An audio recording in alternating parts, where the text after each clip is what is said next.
Akşamda bayrama yürüme değil az kadarına da düşüp duruyor ya. Yo ne yapacağım?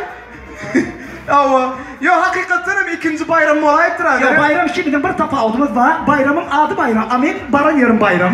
Şeyler. Bu bir tafavutımuz sonunda. Ya ne ödümedi olanı ödümedi. Ne? Şu tempte 4 saat yapmalı aziz o bayramca. Ne arasında wow paslar şimdi bizim orada gitti. Ha bayramca. Canı kavalda. Assalamu alaykum nahman doğalar akşam hayırlı olsun. Miwa. Şun men ingoren yıllardan beri Bartol, Bahtiyar şun sen durmuşunda ayrati bir gün geldi, şahatlık geldi, toy geldi. Elbette toy geldi. Bir de mövdadımızın burada atları soğuk edetmez geliyor. Neyme soğuk etsek kak? At versen ağırsa.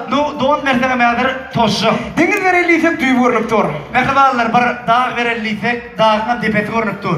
Neymedir bir atıralsa soğuk edetliysek Türkmençilikte bir kovsuz var. Yerde oysan fiil alır, yukarıda oysan yel alır değil ya. Aman yanılmayın, biz bütün dünyanın soğuk edip verdik. Yöne sizin özleriniz sadalıktan, peklikten, gözlükten yoğurlanır olu dünya. Elmadamada dünya olup yaşa. Baktı oğlum, Murat. Derip durmuş öğlenmerken bir başka öğlenen son düğünden başka olaylar ha. O yana ol bilen o. Yana arkadaşlar. Yıl kıramır olsun. Derip kuanca innek kostümü derim istiyorsun ama. Merhaba mı yapalım? Kuanca innek kostümünü isterim.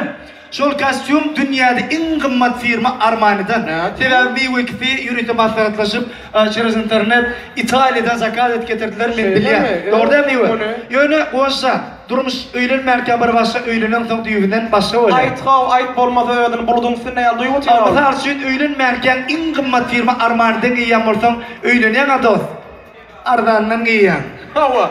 Öğlenmerken günne breşik giyen olsam öğlenen son breşik günne giyen. Yine orada hatta öğlenmerken Aydalı Yıldız Osman'dan ayetlerini dinleyen olsam öğlenen ados. Tine öydeki inlersin dinlersin. Hava. Öğlenmerken mi için ovadan söz gözleyen. Öğlenen son dine pul gözleyen kız.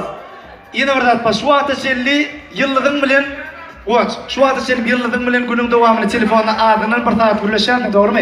Öğlenirsin ados.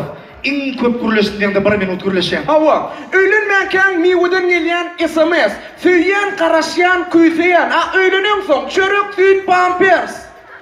Yöne öğlenmerken 1 yüreksin. Öğlenen son 2 yürek boyan kalsa. Desip burada 9 ay 9 günden inşallah son 2 yürekten 3. yürecek bizim dünyamıza gelir. Koyşal yürecekler köpel bahtı etsin. Bahtiyar etsin. Edil arkadaşım sayesinde bahtiyar etsin.